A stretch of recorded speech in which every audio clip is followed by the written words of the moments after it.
வணக்க நண்பர்களே!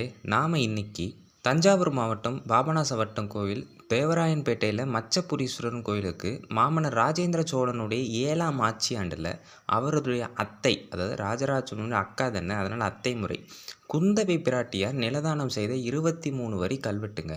இந்த மச்சபுரீஸ்வரர் கோவில் மிகச்சிறந்த கோயில், கற்றளி கோவில். அதே சமயம் விஷ்ணுவோட அவதாரமான மச்சாவதாரம் அந்த மீன் வழிபட்ட காரணத்தினாலேயே மச்சபுரீஸ்வரர் கோயில்னு சொல்லப்படுது. சரி, இப்போ கல்வெட்டு பார்ப்போம்.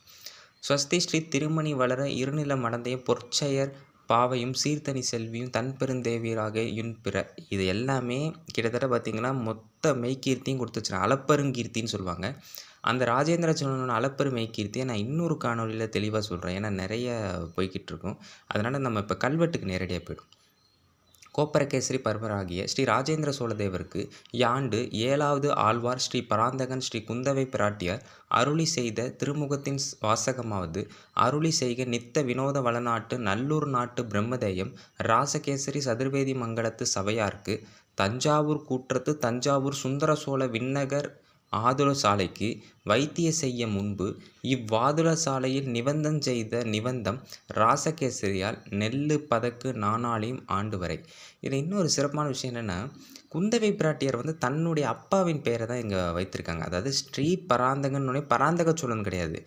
குந்தவை பிராட்டியாருக்கும் ராஜராஜ சோழனுக்கும் ஆதித்த கரிகாலன் இவங்க 3 பேருமே சுந்தர சோழன் தானே அப்பா. சுந்தர சோழனுக்கு இன்னொரு பேர் 2ஆம் பராந்தகன்.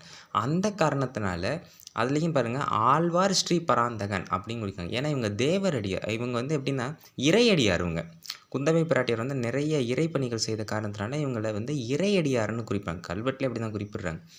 பொன் நார் களஞ்சும் பற்றாவிட இவை ஜெயபோகத்துக்கு பற்றும் வண்ணம் இந்த ராசகேசரி சதுர்வேதி மங்கலத்து கலகரச்சேரி ராயூர் எச்சபோக கிரம வித்தனின், அதாவது கிராம வித்தனின் அப்படி கொடுத்துருக்காங்க. ஆழ்வார் ஸ்ரீ பாதம் தாங்கிகள் குந்தவை பிராட்டியார் பக்கல் காசு கொண்டு. இதில் நல்லா கவனிங்களேன். ஆழ்வார் ஸ்ரீ பாதம் தாங்கிகள் குந்தவை பிராட்டியார் இப்படி தான் குறிப்பிடுறாங்க. அப்படின்னா எந்த அளவுக்கு, அதாவது ராஜராஜ சோழன் காலத்துலேயும் சரி, அவருடைய மகனான ராஜேந்திர சோழன் காலத்துலேயும் சரி, குந்தவை பிராட்டியார் எவ்வளோ செல்வாக்கூட வாழ்ந்திருக்காங்கங்கிறது இதை குறிப்பிடத்தக்க விஷயம். பெண்கள் மட்டும் இல்லாமல் எல்லா துறையினர்லையும் ஒரு நல்ல முன்னேற்றம் காண்றதுக்கு இவங்களோட பங்களிப்புங்கிறது ஒரு மிக சிறந்ததாக இருந்ததுன்னு சொல்லலாம். அடுத்து, வைத்திய போகத்துக்கு மனையாக இவ்வாண்டே விற்று கொடுத்த மனையாவது இவ்வூர் ஸ்ரீ கண்டச்சேரி மேற்கு நின்றும் 8ஆம் சட்டத்துக்கு தெற்கு நின்றும் 5ஆமனையில் வடக்கடைய அரைய மனையும். நல்லா இதில் தெரிஞ்சுக்கிட்டிங்கன்னா, இந்த கோவில் தஞ்சை பாபநாசம் பக்கத்தில் இருக்குது. இது பக்கத்துலேயே கண்டகச்சேரி அப்படிங்கிற ஊர் இருக்குது. அதை நானும் பார்த்துருக்கேன். அடுத்து பார்த்திங்கன்னா, இதுதாங்க விஷ்ணு வழிபடுறது, மீன் அவதாரத்தில் சிவனை வழிபடுறது. 6ஆம் மனையில் தெற்கடைய முக்கால் மனையும் விற்று கொடுத்தேன் எச்ச கிரமவித்தனின் ஆழ்வார் ஸ்ரீ பராந்தகன் ஸ்ரீ குந்தவை பிராட்டியார் கோயிலில் மாளிகை ஆதிபூமினா கருவறையை தான் ஆதிபூமின்னு சொல்கிறாங்க. எழுந்தருளி இருந்து நம் ராசகேசரி சதுர்வேதி மங்கலத்து தன்மத்துக்கு வைத்திய போகம் வைக்க கொண்ட நிலம்.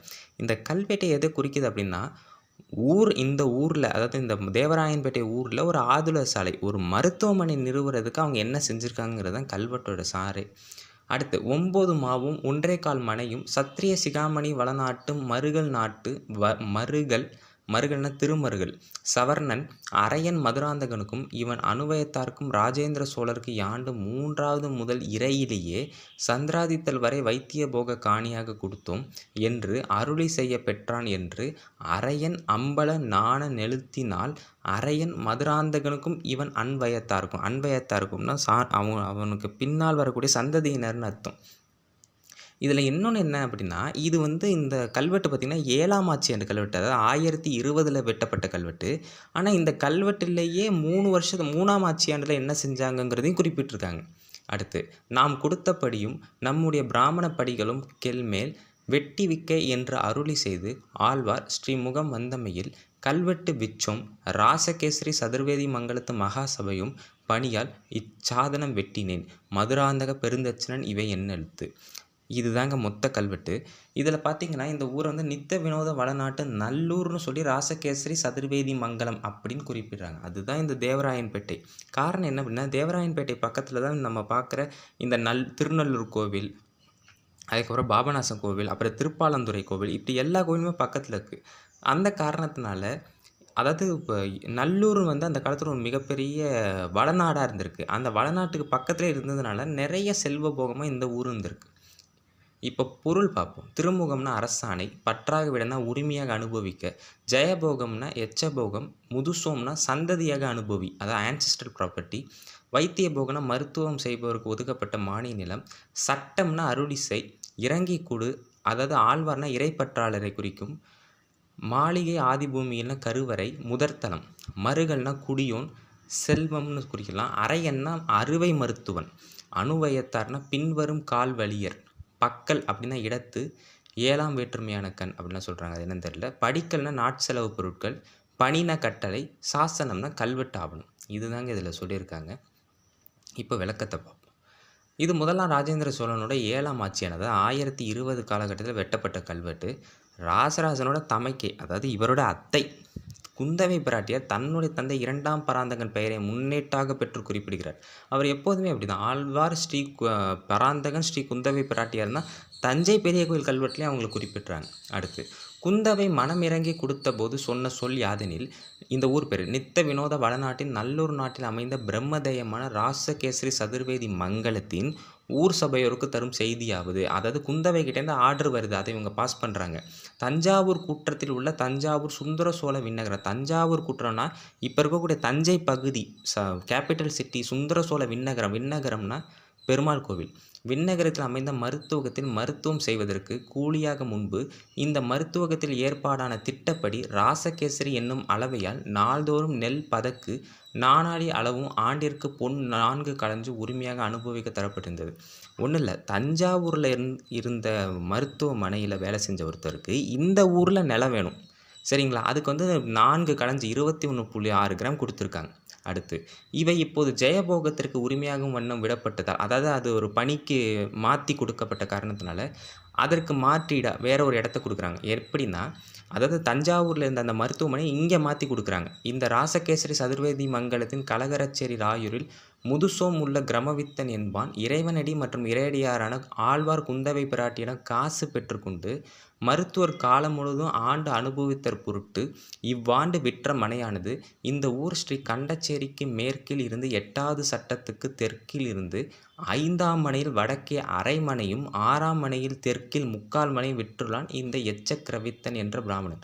ஒன்றும் இல்லைங்க, தஞ்சாவூரில் இருந்த அந்த இதை வந்து மக்கள் கேட்குறாங்க, எங்களுக்கு இங்கே வேணும்னு சொல்லும் பொழுது அதற்கு ஈடாக குந்தவை பிராட்டியாரே ஒரு நிலத்தை வந்து விற்கிறாங்க. அதுதான் இந்த மொத்த கருத்துமே. அடுத்து இறையடியாரான குந்தவை பிராட்டியார் வந்து கோவிலோட கருவறை, அதுதாங்க நம்ம பார்த்தது, முன்னுள்ள முதல் தளத்தில் வந்து நம் ராசகேசரி சதுர்வேதி மங்கலத்தின் அரைக்கொடையாக ஒன்றும் இல்லை, என்ன செஞ்சுருக்காங்கன்னா, அந்த ஊரில் இருக்கக்கூடிய தஞ்சாவூரில் இருக்கக்கூடிய அந்த ஆதுலர் சாலையை, அதாவது அந்த வைத்தியசாலையை இங்கே வந்து கொடுக்கறதுக்கு அந்த கிரமவித்தன் வந்து ஒரு இடத்த இந்த தேவராயன்பேட்டையிலே ஒரு இடத்துல வந்து விற்று கொடுத்துருக்கார், சரிங்களா? விற்ற காசு வாங்கியிருக்கார். வாங்கி மங்கலத்தின் அறக்குடையாக மருத்துவரின் உரிமையாக தருவதற்கு வாங்கி கொண்ட நிலம், இப்போ அவங்க குந்தவை பிராட்டியர் வாங்கினாங்களா, அது நிலம் மொத்தம் எவ்வளோன்னா 9 மா 1.25 மனை, அதாவது 4ல் 5 மடங்கு. இதை யாருக்கு தராங்கன்னா, சத்திரிய சிகாமணி வளநாட்டின் மருகல் நாட்டு செல்வமான பெருமருத்துவன் அரையன் மதுராந்தகன், இவர் தான் அந்த மருத்துவர், அவருக்கும் அவருடைய வழி வந்தவர்களுக்கும் மாமன்னர் ராஜேந்திர சோழன் தன்னோட 3ஆம் ஆட்சி ஆண்டில் என்ன செய்கிறார், அதுலேருந்தே 3ஆம் ஆட்சி ஆண்டிலேருந்தே இறையிலியாக நிலவும் ஞாயிறும், இறையிலியாக நிலவும் ஞாயிறுனா சூரியனை குறிக்குது, நின்று நிலைக்கும் காலம் வரை அவங்க சந்ததியினர் வந்து இங்கே காலந்தொட்டு இருக்கலாம் அப்படின்னு எழுதி கொடுக்குறாங்க. காலம் வரை மருத்துவர் உரிமை காணியாக மனம் இறங்கி கொடுத்தேன். ஒன்றும் இல்லை, அங்கே இருந்த மருத்துவரை இங்கே வர வச்சு இங்கே வந்து நீ இது பண்ணிக்கலாம் அப்படின்னு சொல்கிறாங்க என்று அரையன் அம்பலன் ஓலை எழுதினார். இவர் தான் ஓலை எழுதியவர். யாருக்கு கொடுக்கப்படுதுன்னா, அறுவை மருத்துவம் மதுராந்தகனுக்கு கொடுக்கப்படுது. அதோடு பிராமணர்களுக்கு கொடுத்த நாட்செலவு பொருட்கள் பற்றியும் கல்மேல் கல்வெட்டாக்கி பிராமணர்களுக்கு கொடுத்ததையும் எழுதி வைங்க அப்படின்னு குந்தவை பிராட்டியார் கல்வெட்டாக எழுதி வைங்கன்னு சொன்னதுனால இந்த ராசகேசரி சதுர்வேதி மங்கலத்தோட ஊர் சபை வந்து அதை கல்வெட்டாக்கி நாங்கள் எடுத்து வச்சோம் அப்படின்னு சொல்கிறாங்க. கட்டளை கடமைக்கு இந்த ஆவணத்தை வெட்டுவித்தேன் மதுராந்தக பெருந்தச்சன். மதுராந்தக பெருந்தச்சவன்கிறவர் தான் இந்த கல்வெட்டை வெட்டியதை ஆவணப்படுத்துகிறார். அதில் ஒவ்வொருத்தவங்க பேரும் இங்கே முக்கியமான ஒன்று. அடுத்து இது என் கையொப்பம், இது என்னுடைய கையொப்பம், ஊர் சபையோர் வேண்டுகோள் விடுத்ததால் இந்த மருத்துவர் கொடையை குந்தவை பிராட்டியார் தந்திருக்காங்க.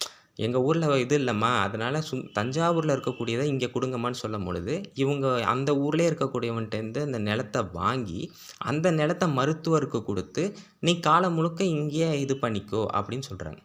இதுதான் அந்த கல்வெட்டு. கல்வெட்டில் ஊர் சபையோர் குறிக்கப்பட்டிருந்தன. அதேமாதிரி இந்த நேரத்தில் இந்த கல்வெட்டு வெட்டப்பட்ட காலத்துலலாம் குந்தவைக்கு ஏறக்குறைய 75 வயது நெருங்கியிருக்கும். இப்போ இதுலேருந்து என்ன தெரியுதுன்னா, மன்னன் கூட அந்த காலத்தில் முறையாக தான் அந்த நிலதானங்கள் செஞ்சுருக்காங்கிறது தெளிவாக தெரியுது. இந்த தகவல் எல்லாருக்கும் பகிருங்க. நன்றி, வணக்கம்.